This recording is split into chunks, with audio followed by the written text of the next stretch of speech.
Natasha Busst, and this is Nightline. The top stories. The use of racial issues as political tools must be curbed immediately.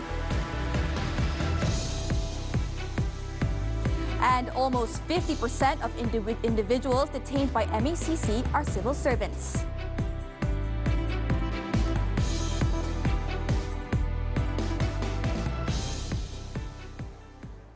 The continued use of religious and racial issues as political tools poses a significant threat to national unity and must be curbed immediately. Sultan of Perak, Sultan Nazrin Muizzuddin Shah, said when religion and race are utilized as legal tender for political gain, excessive rhetoric masked in religious fervor and provocative slogans become more relevant. Speaking at the Pledge of Loyalty and Investiture ceremony in conjunction with his 68th birthday at Istana Iskandaria, Sultan Nazrin said the role of the royal institution had become exceedingly relevant in the midst of growing disunity. Belakangan ini, perbuatan mahu mengetepikan adab, malah memijak adat, semakin dipelopori oleh kalangan yang buta huruf terhadap sejarah negaranya. Kalangan yang cetek tentang tamadun bangsanya, kalangan yang berminda budaya pelarian, minda yang terapung-ampung, minda yang tidak ada akar budaya, lalu melanggar adab dan menyisihkan adat. At this juncture, Sultan Nazrin said the nation needs wise and prudent leadership that instills a sense of ease and comfort among the people, free from prejudice and suspicion, fostering instead an open-minded appreciation for Malaysia's diversity. The ruler also called on the people to reject cultural encroachment and firmly oppose both words and deeds that violate the boundaries of custom and decorum. At the ceremony, Sultan Nazrin also presented state awards and medals to 56 people. The recipients were led by keeper of the ruler's seal, Tan Sri Syed Daniel Syed Ahmad, who was one of the recipients of the Darjah Datuk Sri Paduka Mahkota Perak, which carries the title Datuk Sri. The Prime Minister's 4-day official visit to Egypt is set to mark a significant milestone in the relations between Malaysia and Egypt. This is especially timely as this year marks the 65th anniversary of diplomatic relations between the two countries, making it a highly historic date for both nations. According to Malaysia's ambassador to Egypt, Datuk Muhammad Tariq Sufyan, the visit at the invitation of President Abdul Fattah el-Sisi would pave the way for diversifying and strengthening cooperation, as well as reinforcing the foundations for synergy in addressing various regional and global issues of mutual interest. The Prime Minister is expected to arrive in Cairo at 12:30 a.m. Malaysian time. According to Tariq, a welcoming ceremony will be held on Sunday at the Al-Ittihadiyah Palace, followed by a bilateral meeting. The meeting is expected to focus on advancing bilateral relations through enhanced cooperation in the fields of trade and investment, defense and security, tourism, education and religious affairs. Discussions will also touch on exploring new collaborations in the halal industry, health, renewable energy and water, natural resources and environmental sustainability. Speaking to Malaysian journalists in Cairo, Tariq said both leaders are also expected to discuss regional and international issues of mutual concern, particularly Palestine. Yang paling utama, perbincangan akan tertumpu kepada pertukaran pandangan dan membincangkan hala tuju bidang kerjasama berkepentingan bersama, iaitu dalam isu konflik di Palestin. He added that Anwar and el-Sisi are also scheduled to witness the exchange of memoranda of understanding between Malaysia and Al-Azhar Al-Sharif for collaboration at the Islamic Studies faculty and on cooperation in religious affairs between Malaysia and Egypt. Additionally, Anwar is slated to deliver a public lecture at Al-Azhar University, host engagements with local industry leaders, launch the Proton Saga Assembly Operations Center, and meet with Malaysian students in the country. Egypt was Malaysia's 5th largest trading partner among African nations, with bilateral trade valued at 3.35 billion ringgit last year. From January to September 2024, bilateral trade between the two countries was recorded at 3 billion ringgit, representing a 21.4% increase compared with the same period in 2023, and this year's trade value is expected to surpass last year's performance. The Prime Minister has a packed schedule this week following his official visit to Egypt. Anwar departed for Cairo on Saturday evening for an official visit at the invitation of President Abdul Fattah el-Sisi. In a Facebook post on Saturday, Anwar said that he will then be in Riyadh, Saudi Arabia, to attend the Arab Islamic Extraordinary Summit to discuss the current situation between Palestine and Lebanon, as well as regional developments. Anwar, who was also Finance Minister, will then lead the Malaysian delegation to the 2024 Asia-Pacific Economic Cooperation Summit in Lima, Peru. He will then make his way to Rio de Janeiro in Brazil at the invitation of President Luiz Inácio Lula da Silva to attend the G20 summit. A total of 545 individuals, or 43.4% of the 1,257 people detained by the Malaysian Anti-Corruption Commission, MACC, from January to October this year were civil servants. MACC Chief Commissioner Tan Sri Azam Baki revealed that these arrests included 9 from senior management, 181 from professional management, and 357 from the executive or support level. Jadi kalau berdasarkan peratus, hampir 50%, 43% ni dah dekat 50%, ataupun 40 ke 50, pada saya lah sebagai orang lama dalam SPRM ini masih lagi tinggi. Percentage, not numbers, the percentage. Kerana sewajarnya kalau kata kita nak mengatakan rasuah telah berkurangan di kalangan pejabat awam, should be below than 40. Dan masih makin menurun ikut tahun. Speaking to the media at the MACC Keningau branch office on Saturday, Azam said the offences committed by civil servants included bribery, submitting false claims, abuse of power, and money laundering cases. He also called upon civil servants to maintain their integrity in improving the service delivery for the people. A total of 3,950 Health Ministry personnel have been offered permanent positions by the Public Service Commission, SPA, on October 21st.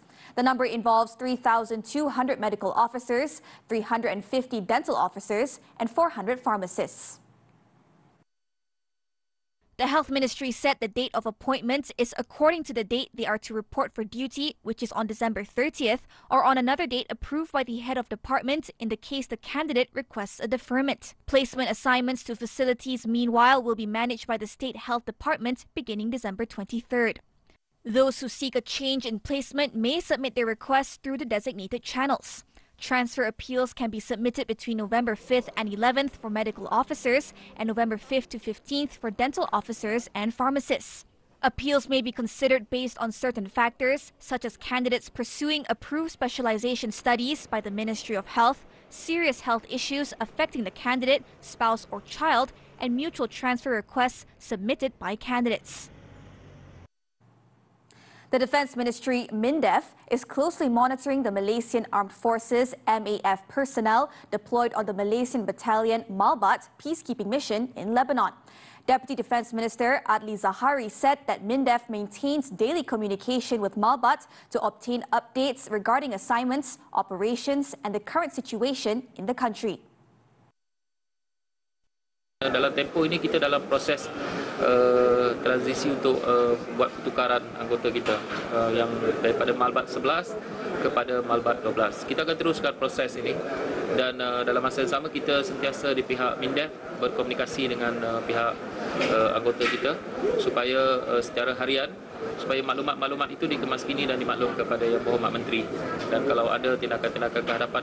Adli stated that the decision on whether MINDEF would consider relocating personnel in the event of another attack would depend on the United Nations Interim Force in Lebanon, UNIFIL, as it must take into account the involvement of all countries in the peacekeeping mission. On Friday, Defence Minister Datuk Sri Muhammad Khalid Nordin was reported to have said that the government has contingency plans if the situation in South Lebanon deteriorates and UNIFIL decides to withdraw due to Israel's aggressive actions. In the meantime, Malaysia called on the United Nations Security Council, UNSC, to take swift, decisive and unified action to ensure the safety and security of all UN peacekeepers who are carrying out the Council's mandate. The Foreign Ministry said the crucial role of the United Nations Interim Force in Lebanon, or UNIFIL, should not be compromised. Wisma Putra, in a statement on Saturday, stressed that Putrajaya strongly condemns the Zionist regime's deliberate and belligerent strike on November 7th, in which 3 civilians were killed, while 6 Malaysian peacekeepers in the UNIFIL as well as 3 Lebanese soldiers were injured. It said Israel's relentless and illegal strikes are grave violations of international humanitarian law, the Geneva Conventions, and UN Security Council Resolution 1701, which mandates the UNIFIL's presence in the region. As such, Malaysia reiterates that the safety of all UN peacekeepers, humanitarian workers, convoys and infrastructures is paramount and a non-derogable obligation under international law that all countries must comply without exception. On Thursday, a UN peacekeeping convoy transporting newly arrived personnel was struck by a drone strike while passing through the southern Lebanese city of Saida. Thai police believe that the 6,000 Yaba pills seized from 6 Malaysians, including a popular singer last week, were meant for distribution in Kelantan. This was because the amount of Yaba pills seized meant it was unlikely that they were for personal consumption. Sungai Golok Police Chief Police Colonel Jatsa David Imprapan said they received a tip-off about the group at a hotel there and raided their room where they found the pills. The 6 individuals also tested positive for drugs. He said the drugs had been sent to a laboratory in Naratiwat for analysis and the results are expected within a month. Investigations are ongoing and in the meantime, the 6 Malaysians will be detained at the Naratiwat prison. Asked whether Thai police will be calling in any witnesses to assist in investigations, Jatsa David said there was no need for them to do so. He also denied claims that Thai police had targeted the group because one of the 6 was a well-known individual. Kuala Lumpur City Hall, DBKL, has issued a stop work order on the construction of an apartment block in Wangsa Maju following an explosion at the site 2 days ago.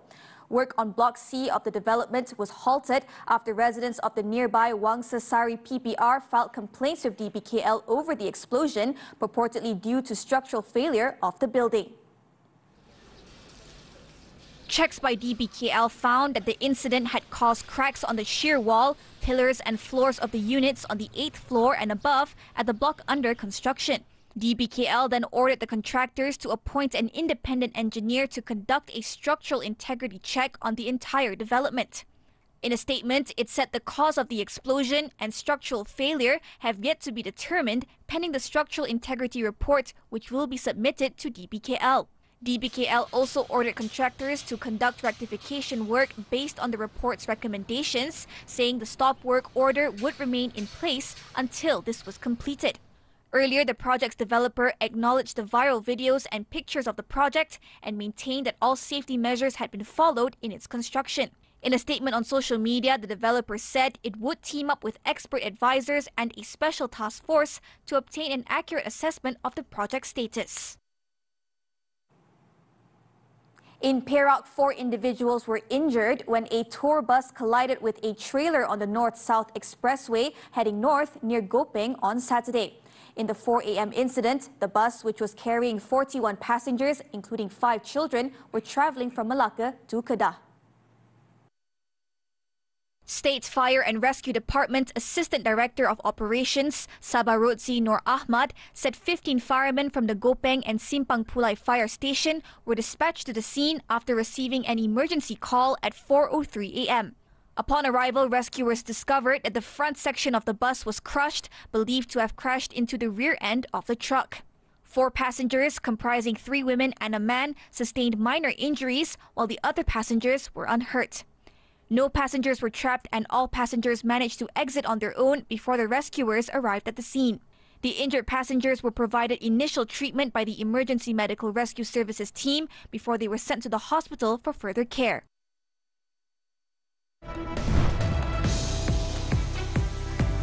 Aaron Woo-yik one step away from Korea Masters glory. Sports action after this breather. terbaru ditonton. Aku berjaya masuk kolej, tapi aku tak dapat teruskan studi aku sebab keluarga aku susah. Mulai esok, engkau ikut aku. Aku akan train kau. Macam mana cara nak celup motor? Macam mana nak bawa laju? Macam mana nak jadi rider yang pantas?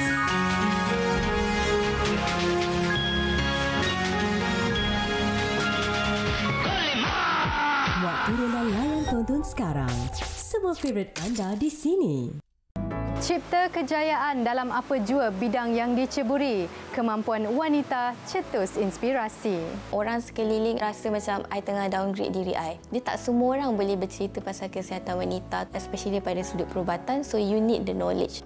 Nasi pun dah siap, lamsheng pun dah siap. Tiba masa kita nak hidangkan dia. Hai semua, saya Wana Ali. Kalau nak tahu perkembangan terkini saya, jangan lupa saksikan Nona hanya di TV3.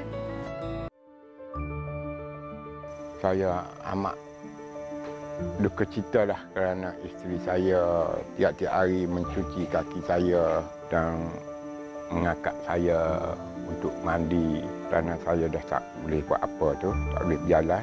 Saya bersyukur Tuhan uji saya sampai tahap ni pun saya Alhamdulillah. Saya terima seadanya.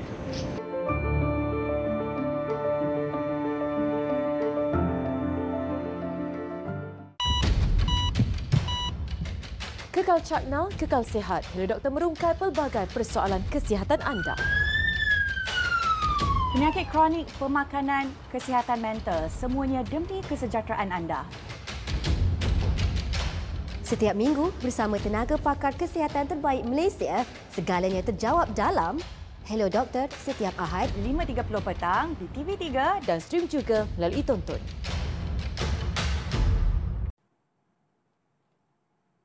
Sports, the 2024 Korea Masters. National top men's doubles pair Aaron Chia, So Woo-yik are one step away from winning their first title of the year after advancing to the final on Saturday. The top seeds overcame Taiwan's scratch pairing of Chu Xiang-chie and Wang Qilin 21-17, 21-16 in the 36-minute semi-final. The national shuttlers will face another scratch pairing, Jin Young and Kim Won-ho from South Korea, in the final on Sunday. Jin Young Won-ho earlier defeated compatriots Ki Dong-ju and So Seung-jae 16-21, 21-19, 21-16 in another semi-final clash.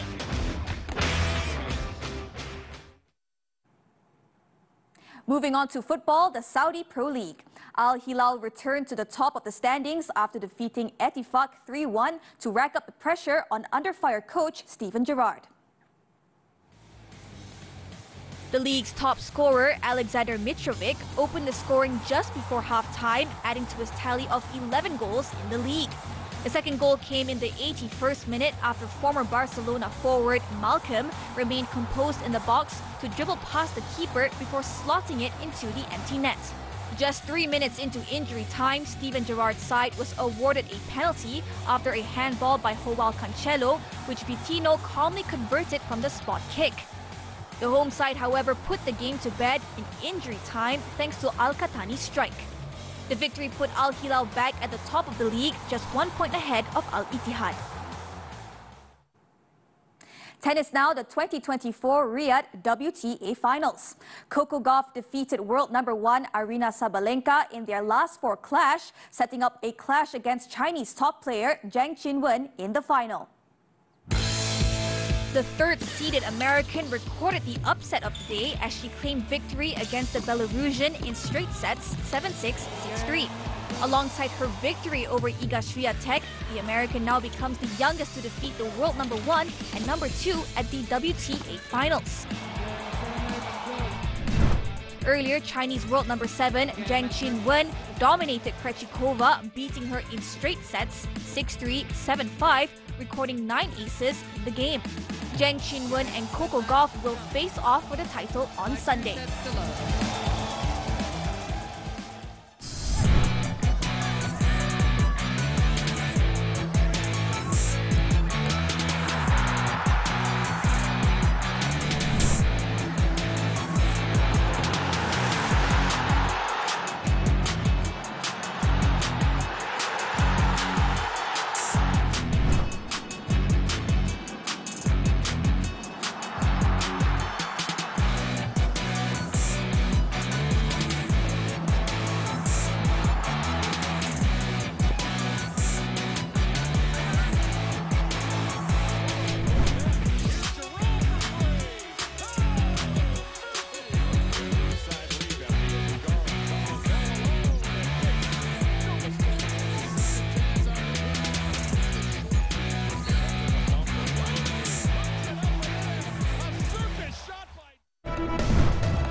one's killed in train station suicide blast. The details when Nightline returns.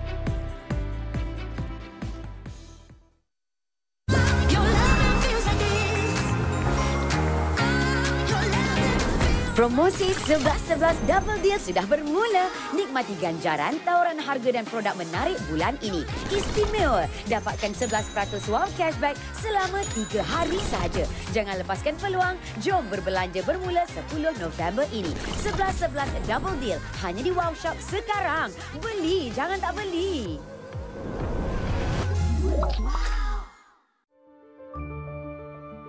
Saya amat duka cita lah kerana isteri saya tiap-tiap hari mencuci kaki saya dan mengangkat saya untuk mandi kerana saya dah tak boleh buat apa tu, tak boleh berjalan. Saya bersyukur Tuhan uji saya sampai tahap ni, saya Alhamdulillah. Saya terima seadanya.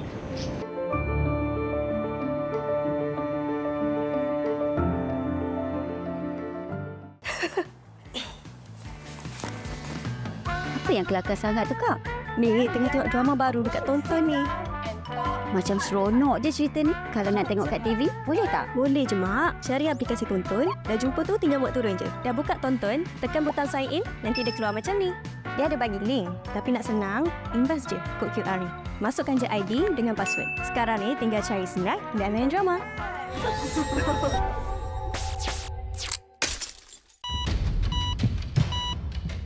Kekal cakna, kekal sihat. Hello Doktor merungkai pelbagai persoalan kesihatan anda. Penyakit kronik, pemakanan, kesihatan mental, semuanya demi kesejahteraan anda. Setiap minggu bersama tenaga pakar kesihatan terbaik Malaysia, segalanya terjawab dalam Hello Doktor setiap Ahad 5.30 petang di TV3 dan stream juga melalui tonton.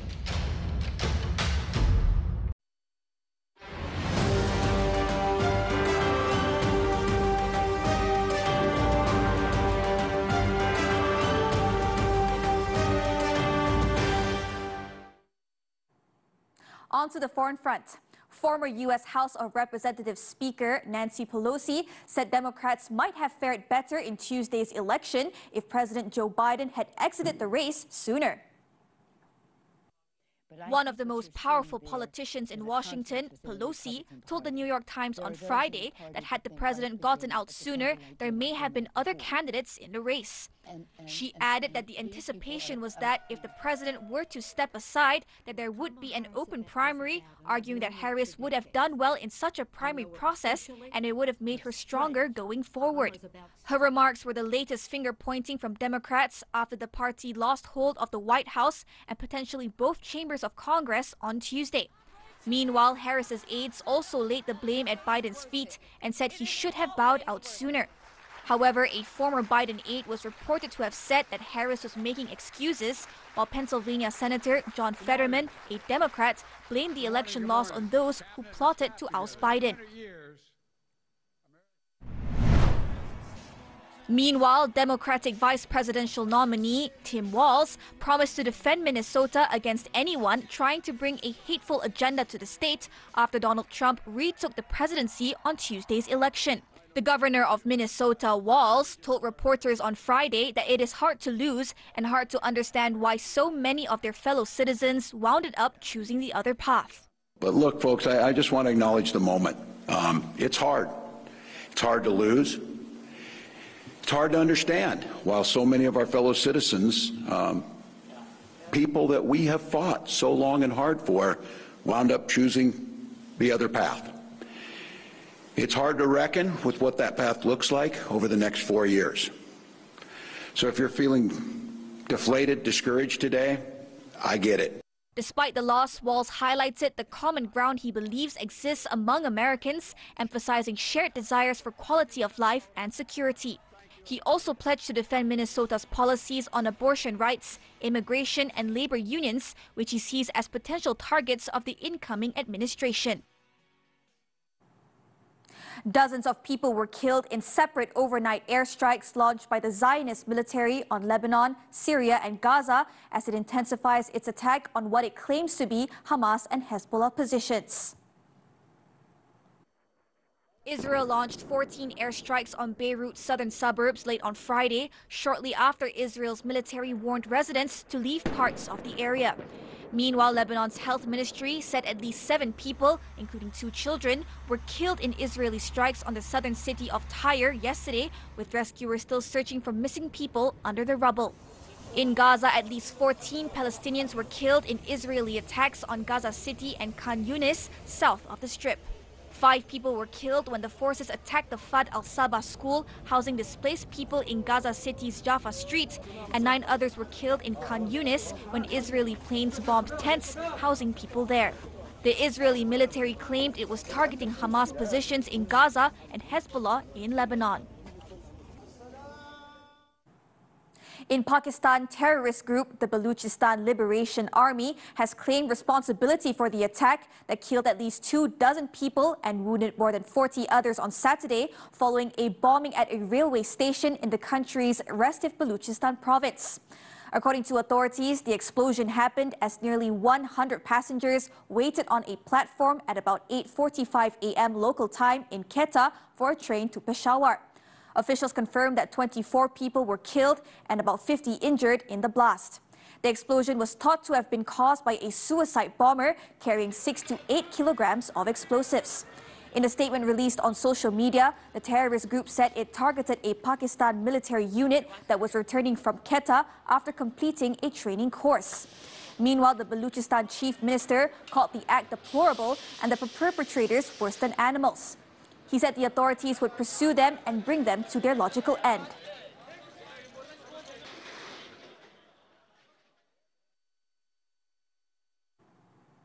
South Korea's Joint Chiefs of Staff, GCS, on Saturday claimed that Pyongyang had ordered the military to stage a GPS interference on Friday and Saturday, affecting South Korea's marine and aviation operations. According to the JCS, the jamming attacks were conducted in the North Haeju and Kaesong areas and came after South Korea's launch of a ballistic missile into the sea on Friday. It added military operations and equipment, however, were not affected, but warned that Pyongyang will be held accountable for its actions. Meanwhile, South Korea's military said the latest move came 3 days after Seoul detected a similar movement. The attacks this week, however, involved a weaker signal compared with the multiple attacks the North conducted near the northwestern border areas between May 29th and June 2nd.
And that concludes Nightline this time around.